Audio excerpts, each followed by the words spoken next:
Taylor. No, it was very sweet. Yeah. Yeah. You've known each other for a long time. Yeah, about 13 years. When we talk about American or Western music, we can never leave out the pop besties, Selena Gomez and Taylor Swift. Always having each other's backs is definitely the best thing for the two, especially against one of Hollywood's famous families, the Kardashian-Jenners. Selena Marie Gomez is an American singer and actress, or you may also know as Justin Bieber's ex-girlfriend. Born and raised in Texas, Selena began her acting career on the children's TV series Barney and Friends, which aired from 2002 to 2004. Aside from appearing in TV shows and movies, Selena is also an executive producer. She also executive produced the Netflix television series 13 Reasons Why, which aired from 2017 to 2020, an advocate for mental health awareness. Yes, Selena is an actress and an executive producer, but she is also a singer, with hit songs you've probably heard. Selena's 3 solo studio albums, Stars Dance in 2013, Revival in 2015, and Rare in 2020, each debuted within the Billboard 200. With all these, it proves just how talented Selena is. According to Billboard, as of 2017, Selena has sold over 7 million albums and 22 million singles worldwide. She has worked with many charitable organizations and served as a UNICEF ambassador since the young age of 17. Selena Gomez has the one and only Taylor Swift as her best friend. Swifties know that this American singer-songwriter, born on December 13, 1989 in Pennsylvania. In 2004, Taylor had already signed a songwriter deal with Big Machine Records, a recording deal with Big Machine Records in 2005, and released her eponymous debut studio album in 2006. On her second and third studio albums, Fearless in 2008 and Speak Now in 2010, Taylor explored country pop. The success of her singles Love Story and You Belong With Me on both country and pop radio established her as a leading crossover artist. On her fourth studio album, Red in 2012, Taylor tried other genres such as pop, rock, and electronic. In 2019, Taylor released her seventh studio album, Lover. After her continuous success in the music industry, she ventured into indie folk and alternative rock music on her eighth and ninth studio albums, Folklore and Evermore in 2020. Having sold over 200 million records worldwide, Taylor is one of the best-selling music artists of all time. I mean, who would not love her? Her accolades include 11 Grammy Awards, an Emmy Award, 12 Country Music Association Awards, 25 Billboard Music Awards, 32 American Music Awards, and 49 Guinness World Records. With all these awards, anyone could see how talented and hardworking Taylor is. She was also named the Woman of the 2010s Decade by Billboard and the Artist of the 2010s Decade by the American Music Awards. She has been also recognized for her advocacy of artists' rights and women's empowerment in the music industry. How did two of America's greatest singers become besties? Taylor and Selena met in 2008 when they were both dating two of the Jonas Brothers. In 2017, Selena had an interview with Kiss FM UK, and she opened up about how she and Taylor first met. Taylor. No, it was very sweet. Yeah. Yeah. You've known each other for a long time. Yeah, about 13 years. We actually dated the Jonas Brothers together. It was hysterical, Selena said, referring to her relationship with Nick Jonas and Taylor's relationship with Joe Jonas in 2008. It was amazing because she was the girl with big curly hair and all the bracelets and the cowboy boots, and I was definitely up and coming and we just clicked. It was the best thing we got out of those relationships, she added. In September 2008, Selena had mentioned that she and Taylor could have been friends even earlier than 2008. The two artists were first seen together at the premiere of Selena's movie Another Cinderella Story. In October 2009, Selena was interviewed by 17 and was asked about who she turns to when seeking love advice, and of course, she answered her Taylor's name. Every single problem I ever have is healable by Taylor Swift.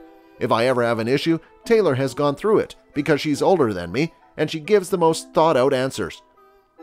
And what I love about Taylor is that she believes in the whole love story and Prince Charming and soulmates. Because of her, I haven't lost faith. We literally talk every day, Selena says. In May 2014, in an interview with E!, Taylor talked about why her relationship with Selena is so special. It's been the longest one I think either of us have had, really. When your life changes and you become thrust into this really strange whirlwind where what your life is different from what other people think your life is.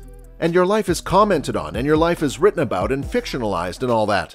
Both of us have kind of stuck it out and hung in there through all the different changes we've gone through. Longevity is something you really can find very precious and rare in friendships, Taylor said. The two still have been interacting very much these days that it seems like they could not survive a day without each other. Having Selena Gomez or Taylor Swift as your bestie is of course an honor, having one of America's big names on your side. But what happens when the Kardashians and Kanye West went against Taylor? It all began at the MTV Video Music Awards at the Radio City Music Hall in New York in September 2009. The then 19-year-old Taylor had defeated Beyoncé in winning the Best Female Video for her song You Belong With Me, when Kanye suddenly jumped on stage and interrupted her speech. "Yo, Taylor, I'm really happy for you. I'ma let you finish, but Beyoncé had one of the best videos of all time." Yo, Taylor, I'm really happy for you. I'm gonna let you finish, but Beyoncé had one of the best videos of all time. One of the best videos of all time, he said publicly. Later on in the ceremony, Beyoncé invited Taylor back on stage to have her moment, and Kanye admitted he was rude on the Jay Leno show 2 days later. In 2010, Kanye apologized through his Twitter account and said he had written a song for Taylor before deactivating the said account. In 2013, just days before he became a father with his partner Kim Kardashian, Kanye gave an interview with the New York Times newspaper saying that he had no regrets over the incident.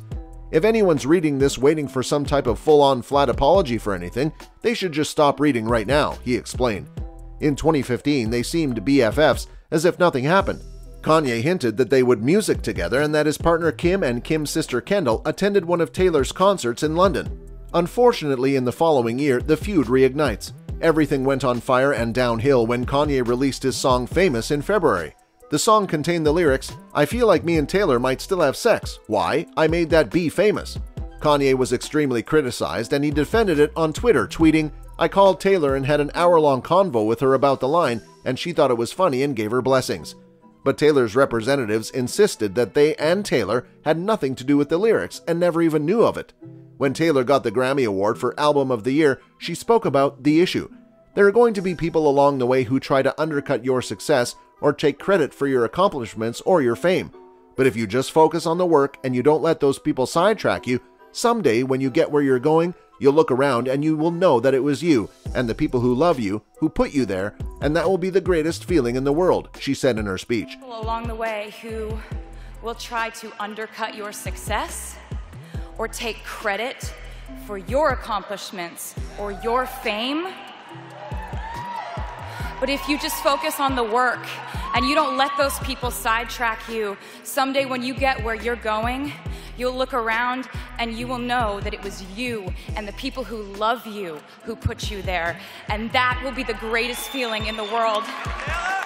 In an interview with GQ magazine, Kim had explained that Taylor knew about the lyrics. She wanted to all of a sudden act like she didn't. "I swear, my husband gets so much expletive for things when he really was doing proper protocol and even called to get it approved," she explained. Even until today, fans and aunties are not over this feud of theirs. One recently tweeted, "Remember when Kanye West and Kim Kardashian manipulated an entire video so that they could gaslight Taylor Swift in front of the entire world? LOL. A fan of Kanye tweeted, "Kanye's West name will survive longer than Taylor Swift's, and that's what's important." Dang, Taylor Swift is like a powerhouse. Kanye, fool, you so underestimated who you tried to diss. Kanye West sucks. He can't make music and he's overall a douchebag. The S he do to Taylor Swift was uncalled for, as well as him just being a D in general. He's literally doing everything just to stay relevant. Clown S, man, another tweeted. What do you think about this issue? Was it really necessary for Kanye to stop Taylor in the middle of her speech? Leave your opinions below. That's all for today, and see you on the next one.